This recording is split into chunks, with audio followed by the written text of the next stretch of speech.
I was going to have this one. I'd rather have this one, yeah.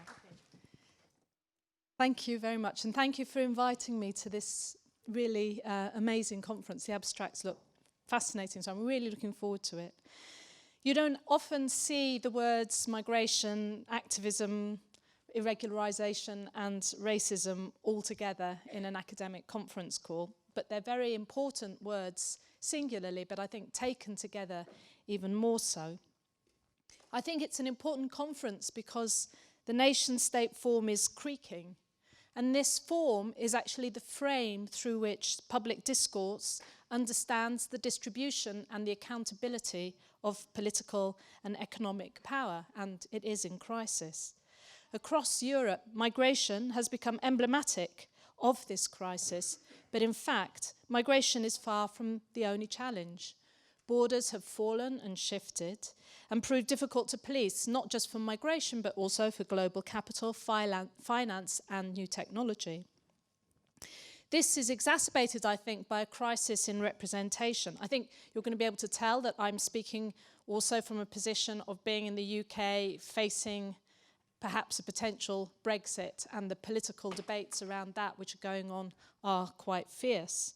And I think in part this is about a crisis in representation that is not just peculiar to Britain, as political elites are felt to be ever more removed from the lives of the people that they ostensibly represent. So we've got these two crises of the nation state and political representation.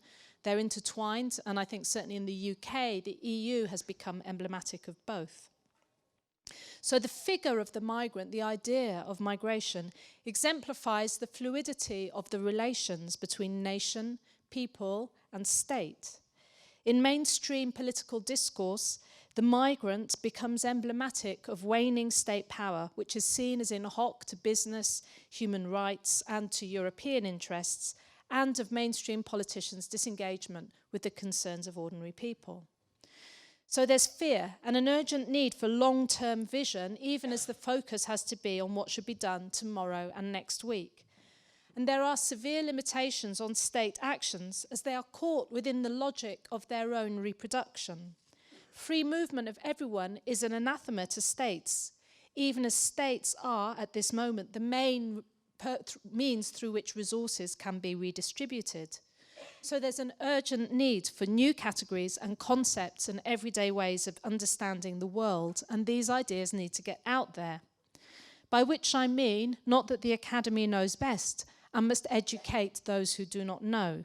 This is a distinction we must refuse. We have to forge ideas by doing, but we do need ideas to shift us from emergency action, which all too easily becomes mired in pragmatism. We are facing massive challenges and opportunities, and there are no easy solutions, but I hope in the conference, I think over the next 2 days, we'll be able to share some tools together. So what I'm going to do, I'm going to first reflect on the European crisis that we're facing today, and then discuss two ways of responding to it, which is the good worker and the poor slave, and suggest some moves that can help us, some clues that can help us move beyond the idea that migrants and citizens are caught in a permanent competition for membership. So first of all, thinking about what's happening in Europe. In a video that went viral in July 2015, German Chancellor Angela Merkel was depicted in an awkward televised encounter with a 14-year-old Palestinian girl called Reem. Reem described in fluent German how she'd arrived from refugee camps in Lebanon to Rostock about 4 years ago, and now that her family faced deportation. Merkel responded by saying that she understood, but that, and I quote, "Politics is sometimes hard. You're right in front of me now and you're an extremely nice person, but you also know in the Palestinian refugee camps in Lebanon are thousands and thousands, and if we were to say you can all come, we just can't manage it." The Chancellor was forced to stop mid-sentence on seeing that Reem was crying, and she went up to her and tried to comfort her awkwardly by stroking her shoulder, and she was widely mocked under the hashtag Merkel strokes. But I actually thought that Merkel did quite well, all things considered, because here we have the bottom line. There are too many of you. If it was just you, that would be fine. But if we allow the principle, then there will be hundreds of thousands. And actually in the past 2 or 3 years, people attempting to enter Europe have indeed been using sheer numbers to their advantage, whether running at the fences of Melilla, running at the borders between Macedonia and Greece, going with human rights activists across frontiers. The weight of numbers is being transformed into a means of resistance. As a border guard interviewed in Melilla put it, "We can stop them when they come 2 at a time, but if there are 2,000 at each point, we cannot." So this is the very antithesis of managed migration, the careful identification, point system and processing of migrants that lies at the heart of migration and refugee policy. And that was even before last summer. As I'm sure everyone in this room knows, the UNHCR estimates that last year approximately 1 million people entered Europe by sea, and at least 3,700 drowned. And the vast majority were from the world's top 10 refugee-producing countries, including Syria, Iraq and Afghanistan. For over 20 years, the outsourcing of migration controls, agreements with source and transit countries, readmission agreements, and the creation of migration management policies and facilities in countries of origin have kept the consequences of war and global inequalities largely out of sight of European publics, but now it is showing up on our holiday beaches. The responses are schizophrenic, both at institutional and personal level. The death of Aylan Kurdi was met by widespread refugees are welcome demonstrations and nationalist counter-demonstrations and firebombings. Europe, as we heard, has rebordered between Austria and Germany, Italy and France, Sweden and Denmark, Croatia and Austria, Macedonia and Greece, and so on. The EU has trebled spending on border defence, and in December 2015 announced the establishment of a European Border and Coast Guard to so-called defend Europe's borders. We should not forget that the so-called migrant crisis followed hot on the heels of the Eurozone crisis. Numbers mattered here too, but the numbers were about debt and GDP, which makes me think, what happens if we use those numbers to think about the migration and our migration responsibilities as opposed to the numbers of people? The European crisis pitted the sensible and efficient north of Europe against the lazy and inefficient south, or, on another reading, Germany acting as the bully boy of Europe, usurping Greek sovereignty and imposing deadly austerity measures on its people against the will of its government. Angela Merkel and Wolfgang Schäuble were the brutal oligarchs of Brussels and Berlin. Athens was demanding Nazi war reparations. But only months later, it was claimed that Germany had finally managed to lay to rest its Nazi past. Angela Merkel was in the frame for winning the Nobel Peace Prize. Faced with tens of thousands of people on the move towards Germany, she ordered the suspension of the Dublin Convention and the opening of the borders with Austria.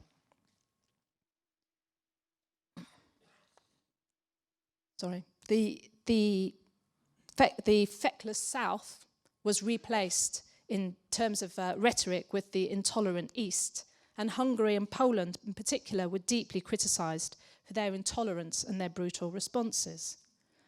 And now, of course, we've got the deal announced that will provide the framework for the mass return of migrants from Greece to Turkey, agreed despite multiple concerns, including claims from Amnesty International that Turkey is conducting illegal mass returns of Syrians to Syria on a daily basis.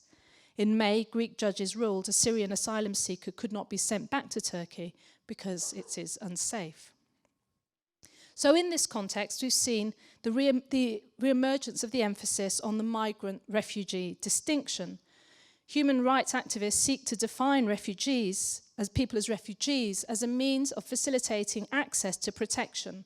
And in practice, this is the best option that's open to many.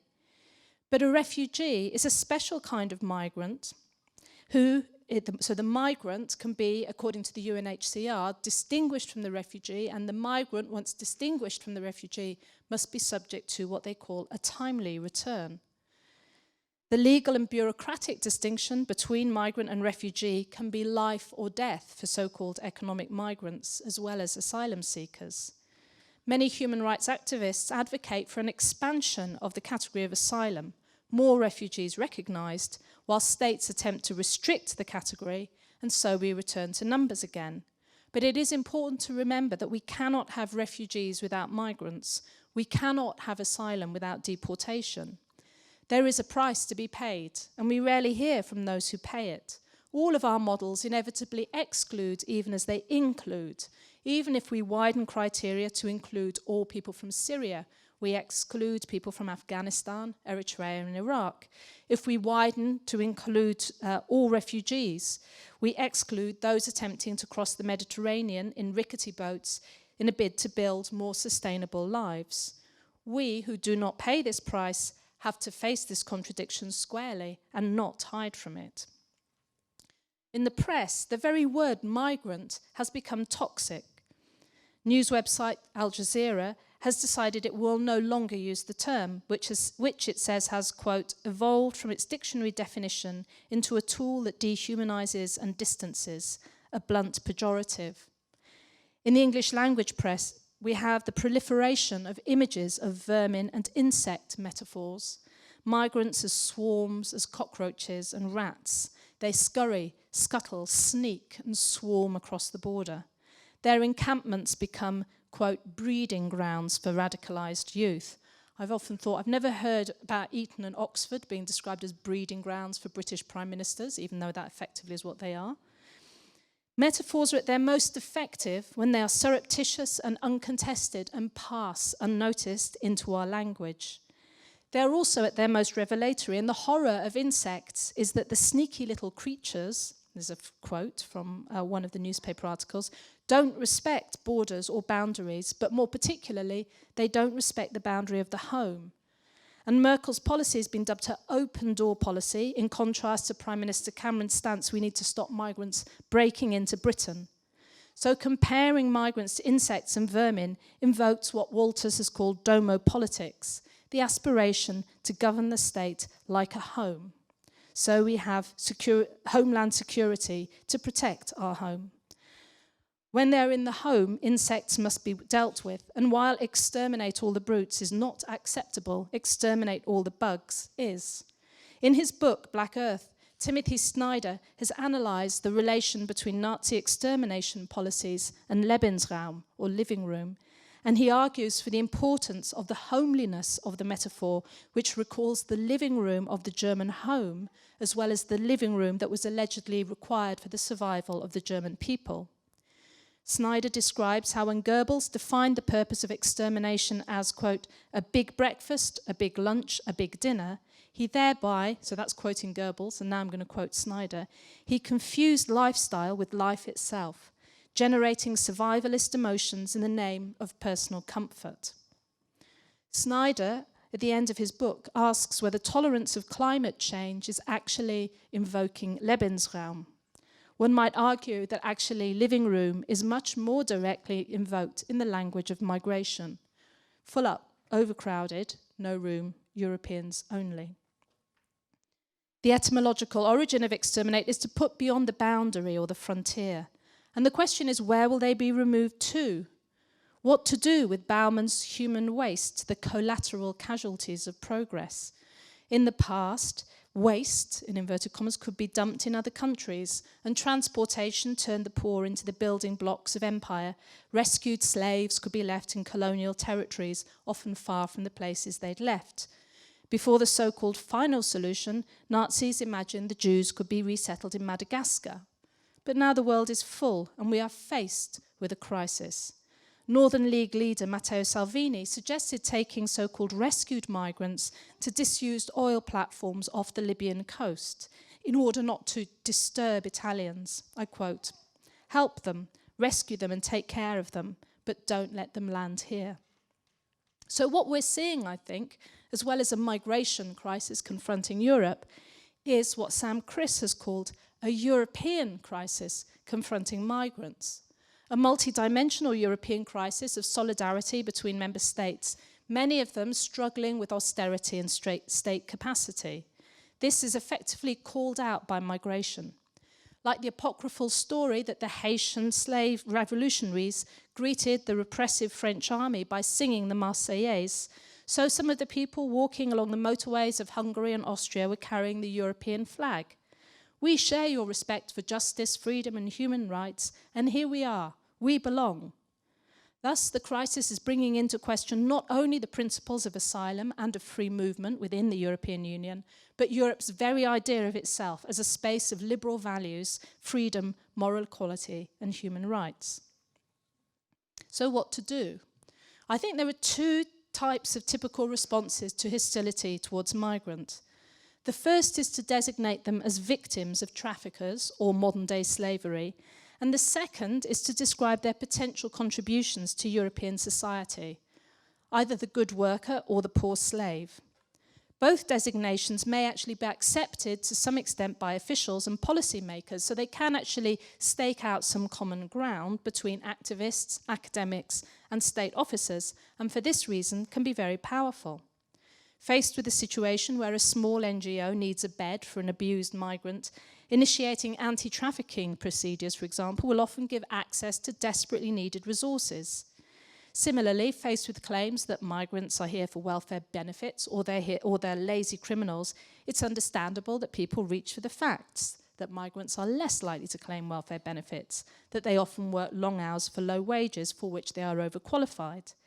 These responses have their uses and their place, but I think we desperately need other narratives. So to think first about the narrative of slavery and trafficking, which is, I think, one of the ways of managing the tension between a commitment to human rights on the one hand and the human misery that we're seeing at the border on the other. So we've seen a lot of calling of this rhetoric. So Italian Prime Minister Matteo Renzi called those who enabled the Mediterranean crossings the slave drivers of the 21st century, while Frontex, the European agency charged with coordinating the management of the EU's external borders, described people smugglers as, quote, latter-day slave merchants. Slavery appears to capture the combination of mobility, gross exploitation, and racism, and it tells a powerful story that everyone can agree on. Nobody's going to say that they think slavery is a good thing. But actually, that doesn't mean that everyone is agreed about what slavery means. And in fact, the rhetoric around this draws very strongly on a particular way of imagining African slavery in the Americas, which was a very specific economic, political, and cultural system that in fact bears very little resemblance to the factors that structure the experiences of contemporary Mediterranean migrants. The slave was legally distinguishable from the free person, and slavery was a legal institution that was constructed and supported with full authority of the state. In contrast, modern slavery is condemned by states and is most definitely not a legal institution. While central to American slavery, legal institutions and processes are not the focus of contemporary anti-slavery concerns, even though actually this legal distinction between the European citizen and the migrant is actually critical. Notably, the horrors of what's happening in the Mediterranean are very much framed in terms of the slave trade. And at one stage, this meant that some EU governments were able to propose using force to bomb boats to prevent them from leaving Libya, saving people from the slave trade, but confining them to Libya, which, as we all know, is riven with warring factions, corruption, violence, and racist violence and hostility.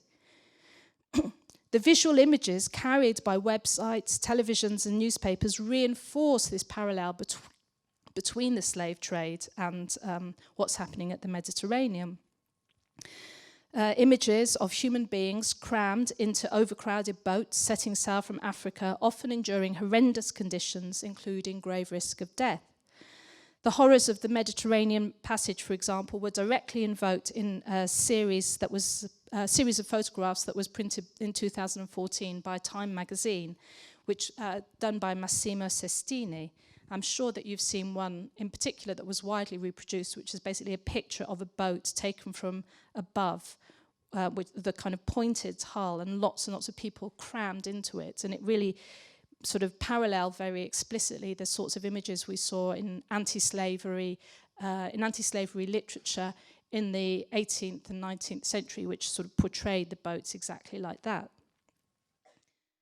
But these attempts and pretensions at historical detail are deeply misleading. While the images of slavery may be startlingly similar, the experiences and the contexts of people involved are quite different. The boats may be crammed and overcrowded, but these people have not been kidnapped from their homes. In fact, they've often paid thousands of euros to escape war and violence in Syria, Afghanistan and Eritrea, or they've travelled from Niger and Senegal in search of more sustainable lives. They want to move. In contrast to the 18th century transatlantic slave ships, this was an illegalized movement. The mobility of transatlantic slaves was involuntary but legal, while the mobility of migrants across the borders of the European Union is voluntary but illegalized. And in practice, some of these slavers are turning out to be the strangest people. I'm sure you all know about Danish campaigner Lisbeth Zornig, who gave a lift to a family of Syrians and was fined 22,500 kroner. One of 279 people who've been charged under people trafficking laws in Denmark from the period September 2015 to February 2016. In January, Greek police pressed charges carrying prison sentences of up to 10 years in jail against a group of Spanish lifeguards guilty of rescuing refugees in Lesbos, and so we could go on. So the invocation of the slave trade turns the border into a site of intervention, a space where governments can intervene to protect victims. But the bodies that allegedly protect against slavers also reinforce the border in a context where it is not the physical obstacle of the Mediterranean that forces people into rickety boats. Neither are they forced to board those boats by men with whips and guns. Rather, it is the compulsion of bureaucratic obstacles, of immigration posts and desks at airport. Moreover, race and racism are critical elements of popular understanding of what Atlantic slavery is, and race in the context of Europe is bound up with ideas of ethnicity, culture, poverty, religion, and above all, nationality. Every year, Henley & Partners, which is a big international law firm, produces a list ranking passports on how easily they facilitate movement. Top of the list this year, Germany and Finland. Bottom of the list, Syria, Iraq, and Afghanistan. So the migrant as slave makes claims for the support on the basis of empathy and morality, but there is another kind of claim which says the migrant is a hard-working contributor doing the jobs that citizens refuse or lack the skills to do, and it makes an ostensibly economic case. That is, the migrant not as slave, but as a worker. While attractive at first glance, bringing business and states into line together and recognising that foreigners, whatever their legal status, are contributors, framing migrants as good workers needs to be undertaken with caution, not least because it's a practice and a claim that's often put forward by employers and indeed sometimes by governments that depicts the hard-working foreigner as an exemplar to the mollycoddled, unemployed citizen. They do the jobs we're told that citizens don't want to do. Citizens would rather do nothing. So praise for migrants' so-called work ethic can run alongside public excoriation of the unemployed and the poor as shirkers and losers. This can feed into a rage captured by populist movements and parties as those excluded citizens feel this is just not fair. In fact, when we take a look closer at some of the rights of citizens, it seems that their value can often arise, in fact, from the contrast with migrants, or those that do not have the rights, rather than maybe having a value in themselves. The right to work is a commonplace of immigration policy, and it's first and foremost the right of citizens. That the state should give citizens priority access to the labour market, and only after they've had the chance open it up to non-citizens, is a fundamental principle of labour immigration policy. So citizens, unlike non-citizens, have the right to work. But when citizens go out to work, we don't normally imagine ourselves of availing of the right to work. Rather, we're simply working. It's only when it's contrasted with non-citizens that it becomes having a right to work. It's because non-citizens don't have it that citizens have it. And the right to work isn't just an empty phrase, but I think it promotes a fantasy citizenship, an idea that legal citizenship equates to full inclusion, overlooking the multiple exclusions within formal citizenship and the possible connections between these and the exclusions generated by migration. Fantasy citizenship makes migrants exceptions and discourages a politics and an analysis that finds commonalities between migrants and citizens, even as it makes this analysis more urgent. So I think our challenge is to draw out connections, and in particular connections between the two crises I mentioned at the beginning of increasing European poverty and associated popular anger and resentment on the one hand, and the deaths and desperation battering at Europe's border on the other. This at the moment is reduced to a simple message. We must look after our own first. We must first attend to the housing, benefit and health needs of the Swedish, the British, or indeed the European population. Sorry, there's not enough to go around.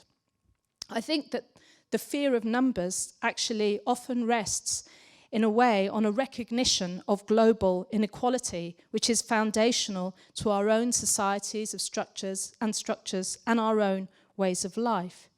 I think we have to find ways of harnessing this politically in a way that doesn't mean that we're suggesting that everyone should be condemned to equally unlivable lives, but challenging a logic that sets up citizens and migrants or foreigners as engaged in an unfortunate but necessary competition for scarce resources must be of critical concern to those advocating progressive politics. These hopes, promises of a strong control over immigration, I think, are appealing to the hope of a national labour market and economy, a stable and cohesive national society, and representative democratic politics. Hopes for stability, peace, and political engagement are eminently understandable, but they will not be attained by exerting ever tighter control over immigration. Indeed, the risk is the obsession engendered by immigration only increases exploitation in labour markets, destabilises neighbourly relations, and caricatures democratic policies. So how can we connect the exclusions from formal citizenship and the exclusions within formal citizenship? This goes to the heart of the challenge of migrant and citizen as categories of analysis and action. To return to the ugly press metaphors, cockroaches, ants, and rats do not come from nowhere. They belong to ecosystems we would rather forget, ecosystems of dirt and waste living on the byproducts of production. The people at the borders of Europe and those whose bodies wash up on the Mediterranean beaches belong to the ecosystems of global economic, social, and political relations and the living histories of colonialism and patriarchy. Because for people who are moving, migration itself is not the problem, but rather the solution. A solution in response to colonial histories and post-colonial presence that structure civil war, violence, and an economic system that renders the lives of many people in the world unsustainable and impoverished. But we mustn't forget that impoverishment and unsustainability characterize the lives of many people, also in the global north, and on the streets of Europe, homelessness and hunger are experienced by citizens as well as migrants.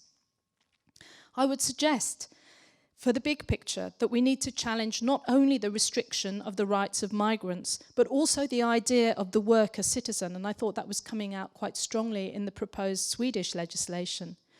The idea that a person deserves social support on the basis of their labour. But jobs are disappearing, stolen not by migrants, but by computers.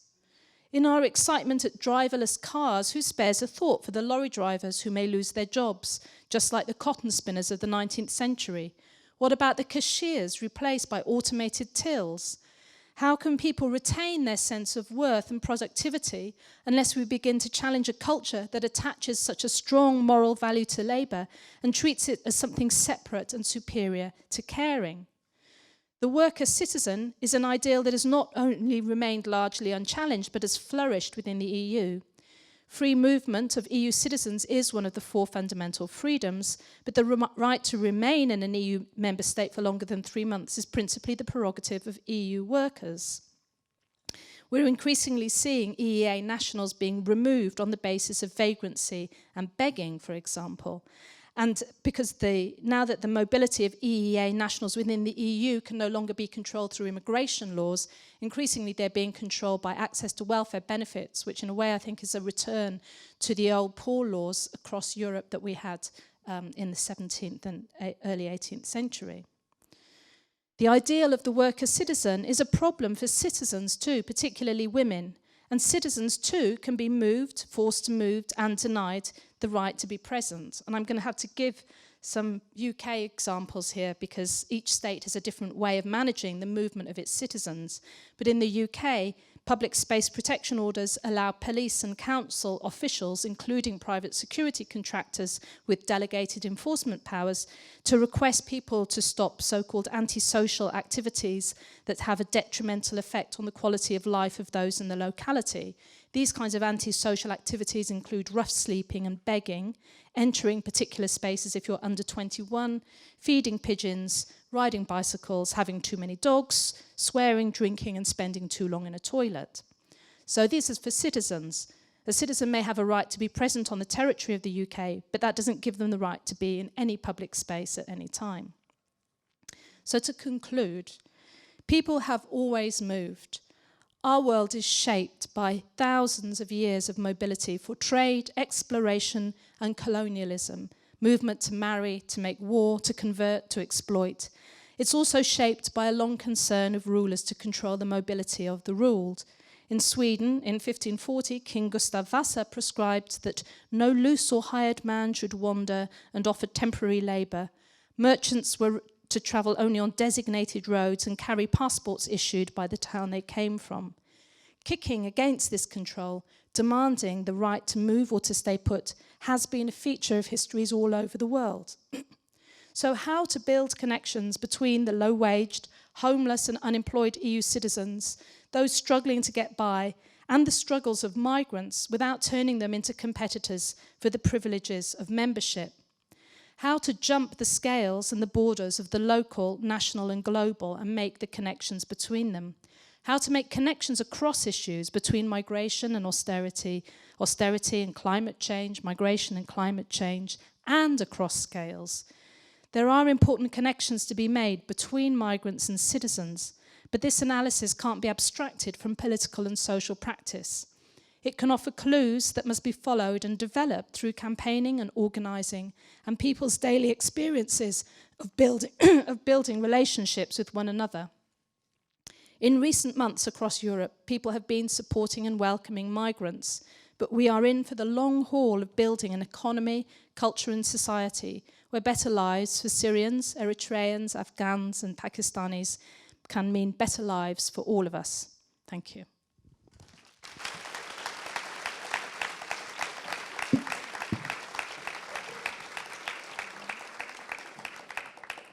Thank you very much. Yes. Thank you very much, Bridget, for this extremely topical talk on these issues that we are all facing and grappling with in our research in this room. So I would also like to invite Anders Neergaard, who is a discussant on Bridget's talk, and we're going to have a discussion for about 15 minutes, and then the floor will be open for questions from the audience.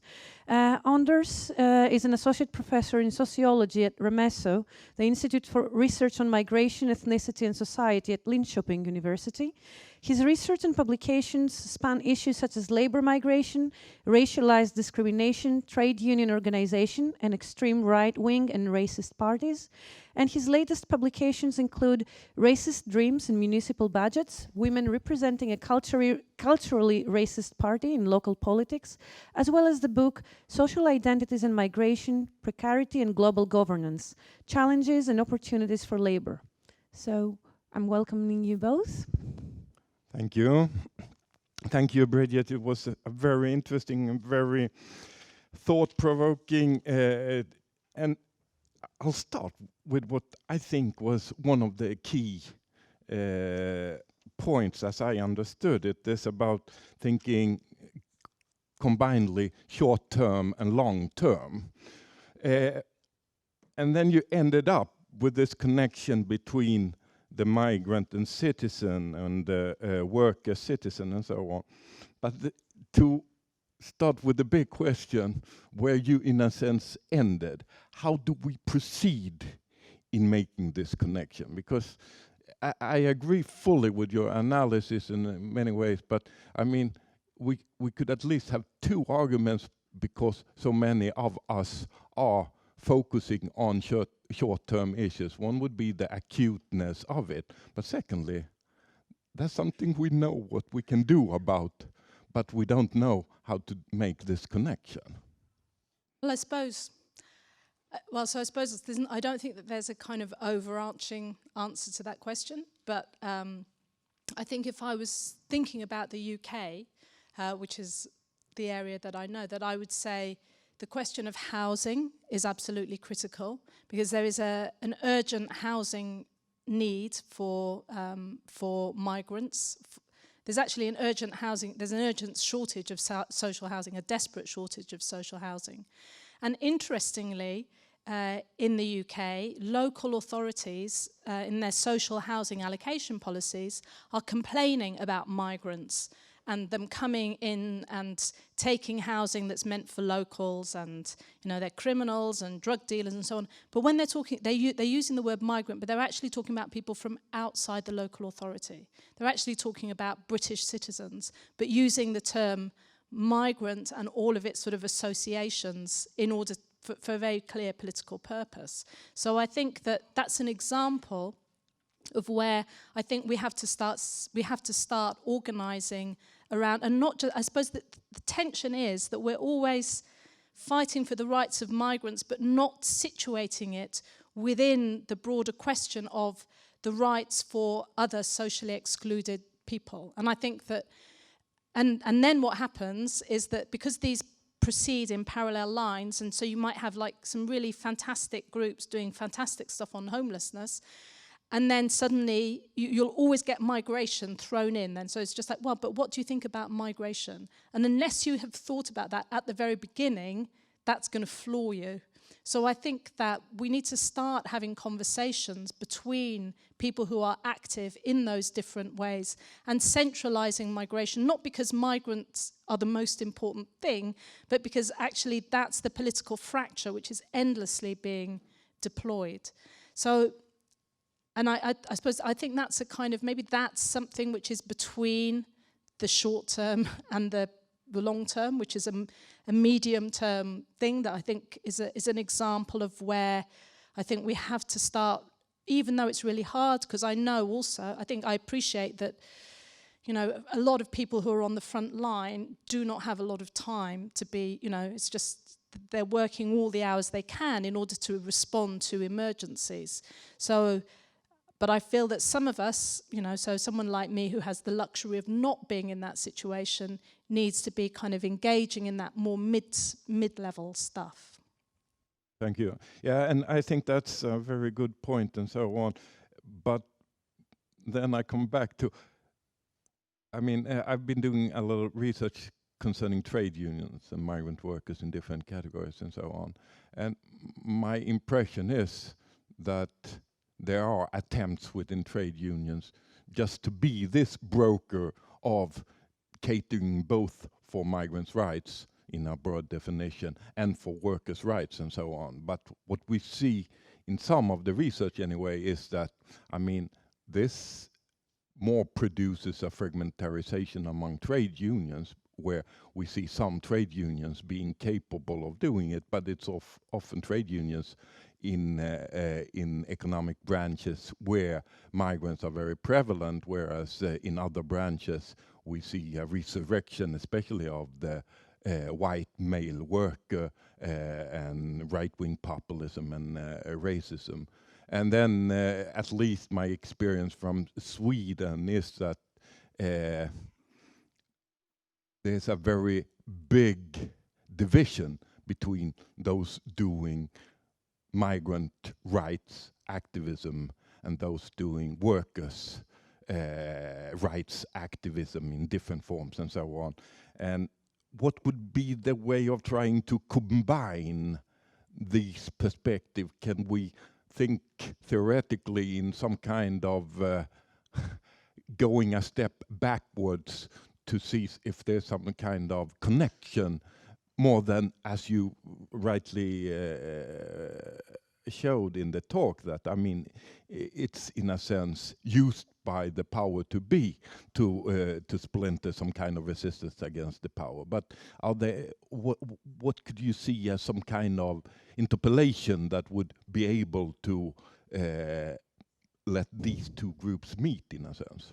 Well, in a way, I suppose I think that it has to be around particular political struggles, and we have to be able to find those political struggles and then also publicize those political struggles and make politics out of those particular political struggles. So, I mean, I remember going once to a trade union meeting where it was essentially that it was kind of mainly white male workers who were complaining about the Poles coming in, and then when you talk to them, what you could see is actually the problem wasn't the Poles, the problem was agency working.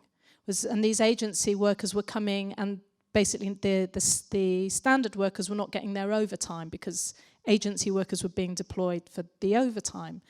But instead of seeing agency workers, they saw Poles. So in a way, I suppose that's an example of where actually migration, it matters all the time, but then sometimes it can be a red herring. You know, sometimes like, no, don't look at the Polishness, look at agency working, and that's the root of this problem.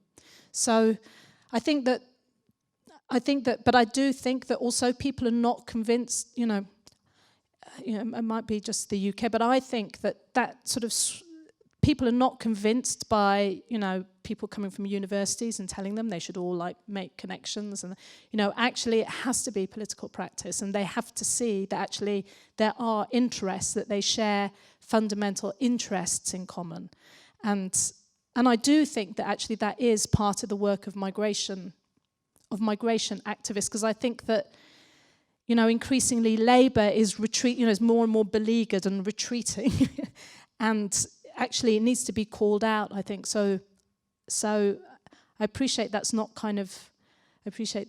not at a kind of broader level, but I suppose that's part of what I mean about the importance of thinking about action as well as ideas, but we have to have the ideas as well.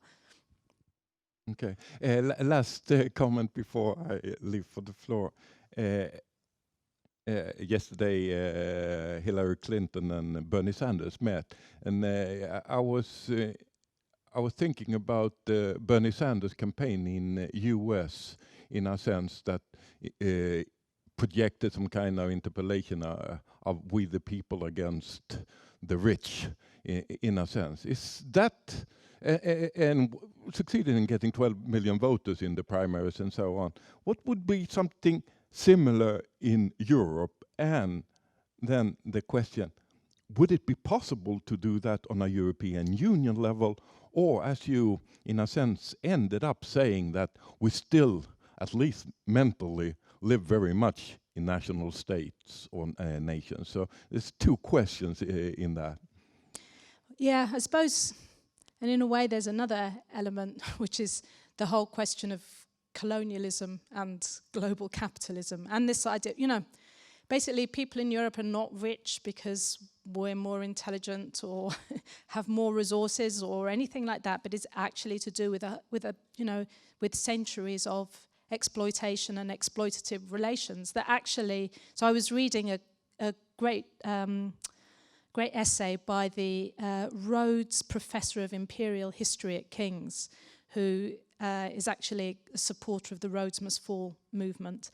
And he was writing about the welfare state in Britain, and I realise it's different in Sweden, but the welfare state in Britain basically being financed by rubber tappers in Ceylon, copper miners in Zambia, and basically by that history, which I think then that makes the kind of, because I think people have this idea of the welfare state as basically being this big piggy bank underneath the national bank that we all go and put our pennies into, and then we take it out. And I think that's actually quite a strong imaginary, but it's not really like that at all.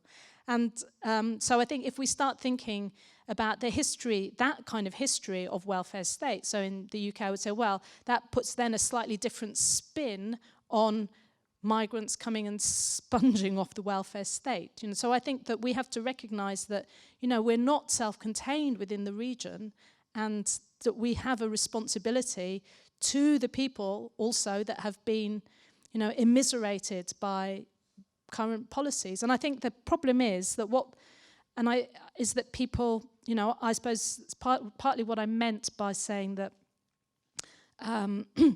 that there's this kind of sense of our societies somehow being founded on inequality, you know, and it's global inequality. And I think actually that we all have this sneaking recognition of this, and that's what makes people worried when they, you know, especially if they don't have very much in Sweden or the UK or wherever, you know, and then they can look out and they see the rest of the world and think, oh my God, I better hold on to this because actually there's hundreds of millions of people out there, so I've got to hold on to what I've got. And I think, you know, you can feel grim about that, but you can also say, well, but there is that recognition there. And maybe that's also something politically we have to start being able to engage with. And coming from England and UK, I mean, this about Brexit and European Union, you avoided that a little bit, but to what extent is, in a sense, this about building this kind of alliance something that will take place in a European Union context or in a national state context or even in a global setting and so on? Because as I understood your talk, you emphasized that the national state, although with a lot of changes and so on in the last decades and so on, still remains in a sense very strong as some kind of image around politics and democracies, around welfare and around work. Yeah, no, so I think it is very strong, and I think that it's actually something that needs to be challenged, actually. But so I hope that we don't pull out. I mean, you know, while I recognise the EU is a capitalist project, nevertheless, I find the fact that we might be pulling out actually quite frightening, because what we've seen, I think, in Britain in the recent weeks has just been a sort of rise in nationalism and racism that's really quite scary. Thank you.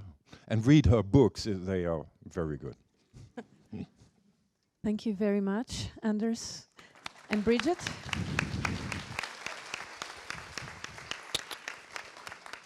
So now we have about 25 minutes of Q&A from the audience. There is one microphone and Jakob will be circulating it.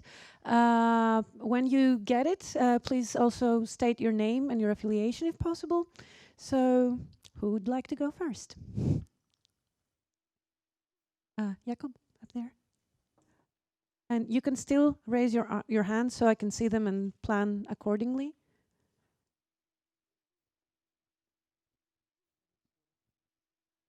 Thank you very much for an intriguing talk. My name's Holly Marie Saunders. I'm from Manchester in the UK, but I'm currently based in Morocco working with an activist group there. So I was interested in the point that you made during the discussion about how we need to use actions and ideas together. So I was wondering what ideas you had about how grassroots and civil society activism could intersect to put pressure on governments in the UK and in other EU states to change the population's ideas about migration and to change political migration policy. Thank you. Yeah, thank you. I mean, in a way, I think that's the fundamental question, because I suppose I feel that, you know, we have to change. There's an urgent need for political education. So I was pleased that actually that was one of the demands in the statement, because I think that actually people, the tools that they have to think with, not just about migration, but about the place of Europe and the nation state within the world, are so fundamentally unimaginative and limited. I'm slightly skeptical about the role of governments in this and how much we can expect from states, because, you know, it's not in their interests. And so I would say more working with teachers and teaching trade unions, working with youth organisations. Kind of, I would see that there's more traction in that, even though, you know, it's not at a national. Even though it's not at a national level, I think that that kind of work is actually really important. So I think that's where I would start anyway. There is one question here in order of hand appearance. Here. You? Yes, my name is Christina Jacobsen, and I'm from the University of Bergen in Norway. Thank you very much, Bridget, for a very challenging talk. I wanted just to ask you, sorry. I appreciate you sort of moving from migration crisis to European crisis facing migrants, and I think that's an interesting and challenging argument to be made. I was wondering if you could comment, though, on the rhetoric or language of crisis itself and what that does to both the ways in which migration control is being played out, but also to our possibilities for resistance and challenging these kind of control regimes. Yeah, I think that's a really good point. In fact, I was having to review some old articles, and I was looking at Ari Zolberg in 1997 talked about the refugee crisis. Stephen Castles talked about migration crisis in 2004. So it's like, ooh, this is, you know, the temporalities of crisis are kind of a bit unsettling here. And I think it is a problem, because I think that, you know, crisis precisely gets us into emergency response mode and solution. You know, we've got to find a solution tomorrow. Whereas actually the kind of roots of what's happening is far more profound and not really kind of amenable to a solution next week, as it were. So I think, on the one hand, I think that, you know, for many, you know, I suppose on an individual basis and for people that are actually at the border, you know, this is a crisis. But I think that it's probably helpful for us to think about it both in terms of its past and its future with a different kind of temporality. So I think that's a good point. There was one more question at the top of the room. Hi, my name is Reza. Whatever. I have just a small question. You finish your conversion with the last word. You say, now I see the project, EU is a capitalism project. What do you mean with that? Oh, the European Union. Oh, precis. You say, now I see, this is a capitalism project. The European Union is a precisely. capitalist project. Oh, why you see it so? Maybe, I mean, I just want to understand why you have this picture about the Europe, like a capitalism. Because I think it's about facilitating business and capital. And of course, free movement of workers is necessary for that. But I don't think it's, so while I think that, you know, there's lots of, there's the European Union also, certainly if you're coming from the UK position, also brings with it certain social rights. I don't think we should forget that it's also about big business. The other question was over there in front of Ingrid. Let's get some exercise in the morning.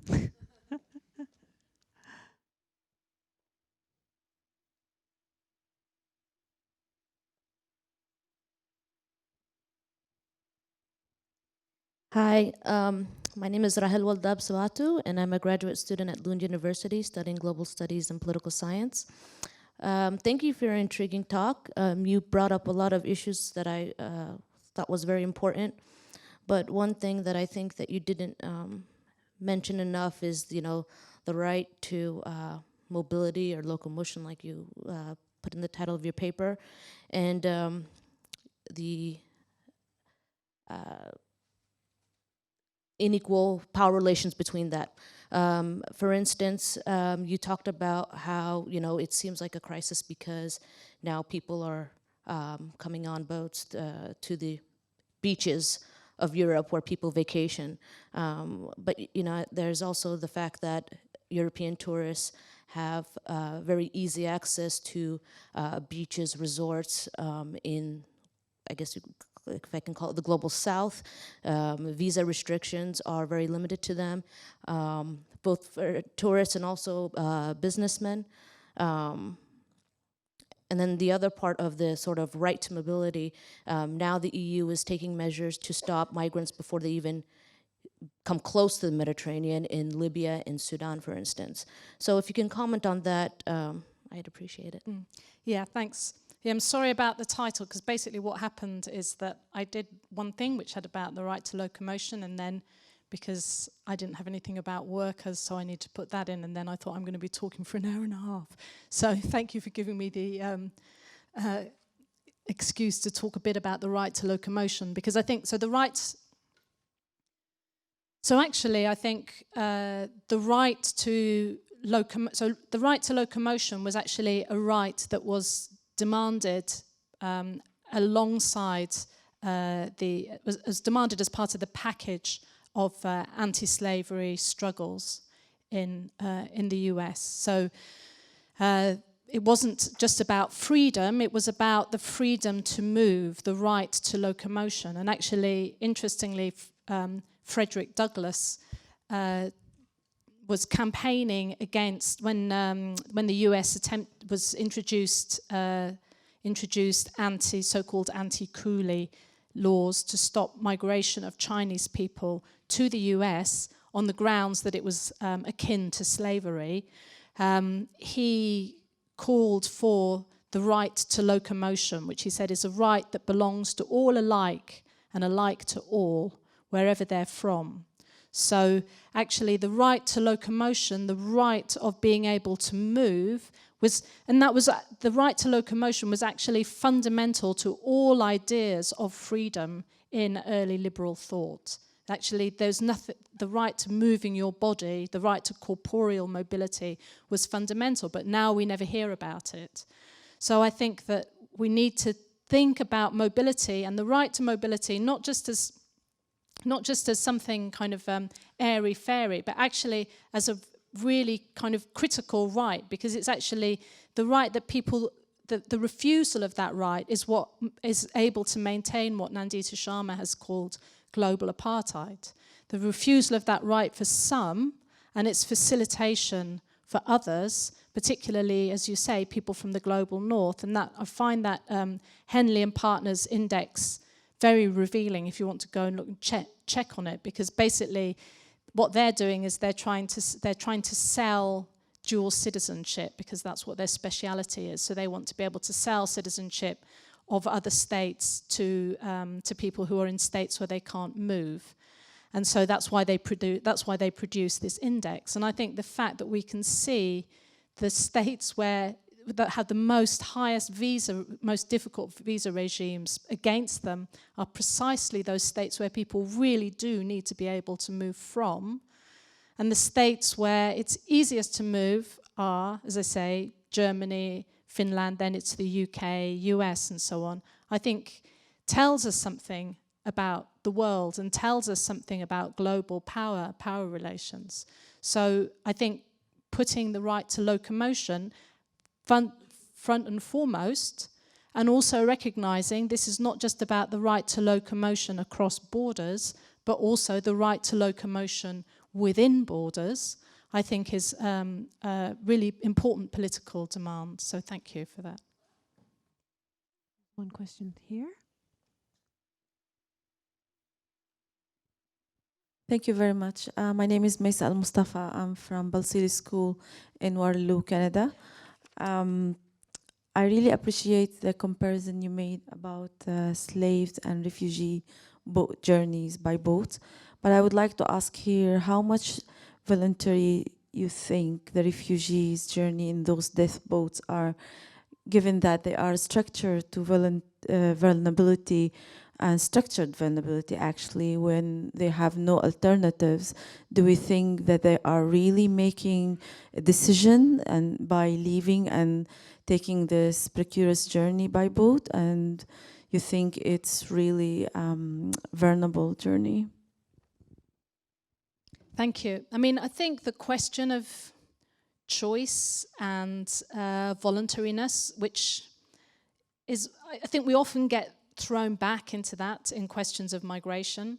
So, you know, you've got your fundamental refugee or forced migrant versus the economic migrant, your victim of trafficking versus the smuggled person, and so on.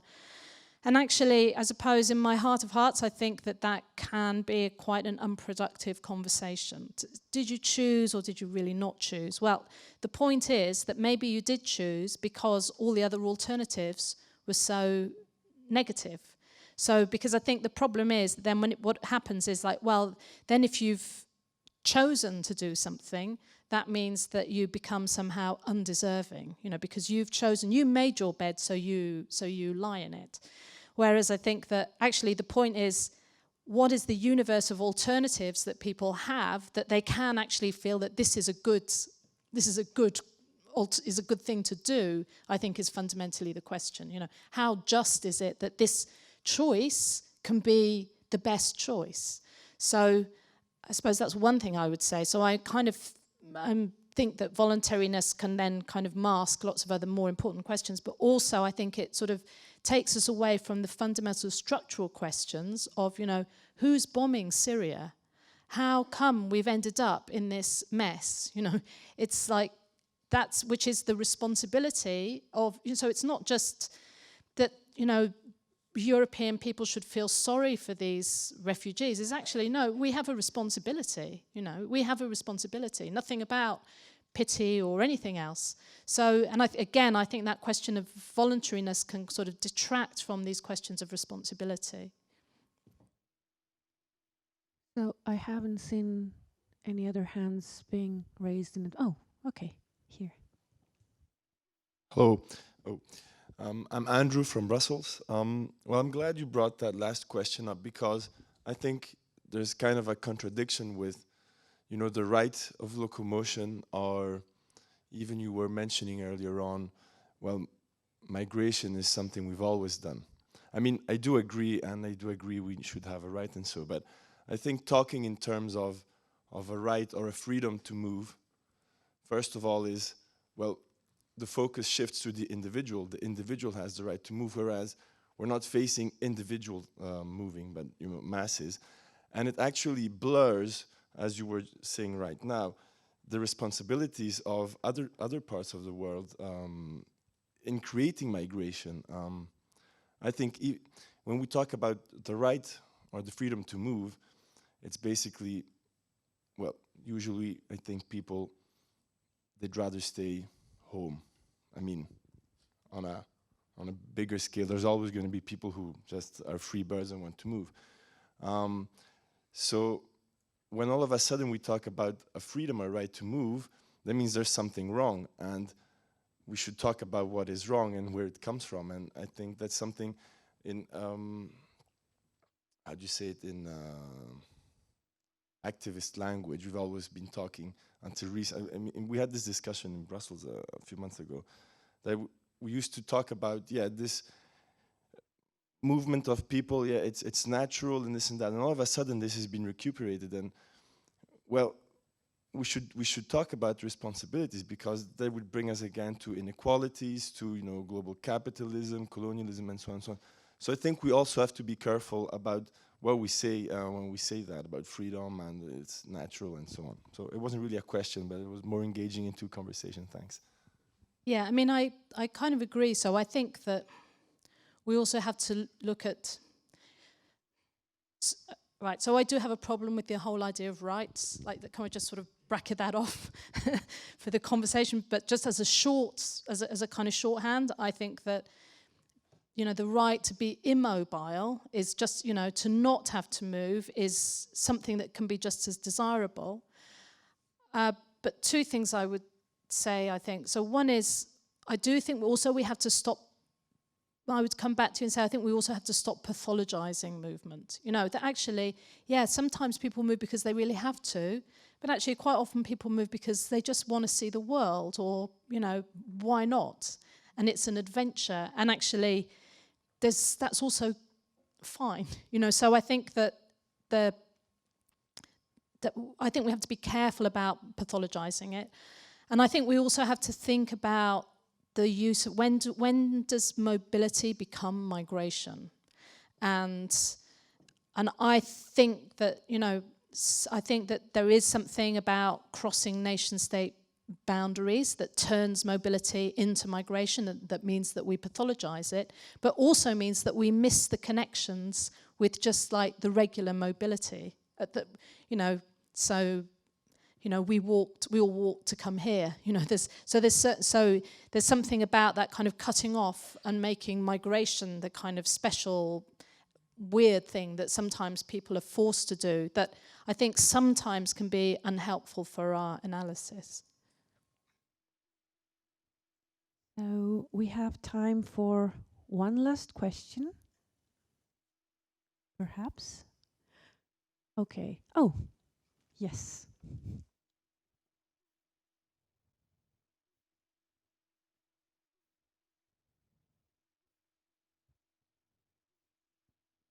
Hello. My name is Leah. I'm from the University of Toronto, and I want to ask more about the right to locomotion. So Nicholas DeGenova had written, he'd connected this freedom to move with maybe a more fundamental freedom, or just the human activity of labor, right? And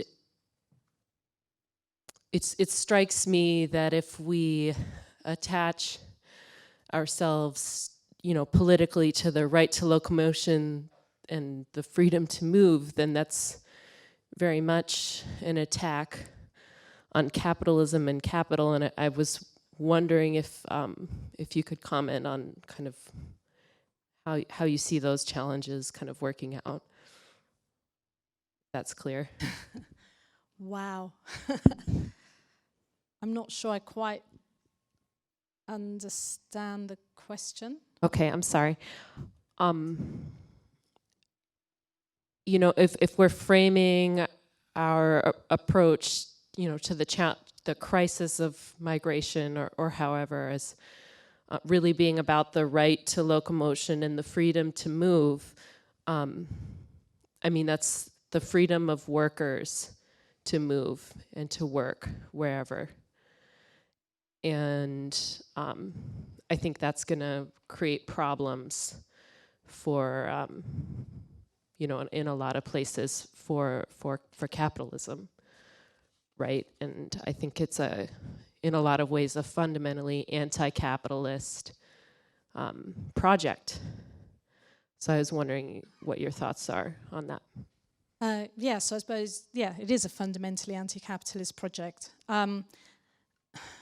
But I suppose I'd maybe even push a bit further, because as I sort of suggested in the talk, I think we do actually have to relook at the whole idea of the worker, I would say, which isn't just about a capitalist project, actually. The idea of the worker is something that's been also taken up by Winstanley as much as it was taken up by Locke. And the honour of the worker, I think, is something that the left has kind of embraced, the worker as opposed to the lazy boss. So I think that we have to start thinking about our whole idea of work and the job, and that actually, for once, that's not necessary. That's actually, I think, going with the flow of history, because I think that, you know, we are going to have to think around questions like a universal basic income, because there are not going to be the kinds of, it's just not possible to have everyone in full employment. I just think that moment has passed now with computers and with automation. And I think that we need to kind of imaginatively, so I suppose maybe it gets back to your point, Anders, as well, is that I think that we have to think imaginatively about the future rather than sort of try and hold on to the ideas that were really forged in a very particular at a very particular historical moment, because I think they're now really getting unstuck. So, which is both a massive and scary challenge, but I think it is also an opportunity. Thank you very much, Bridget, and thank you as well for your attention.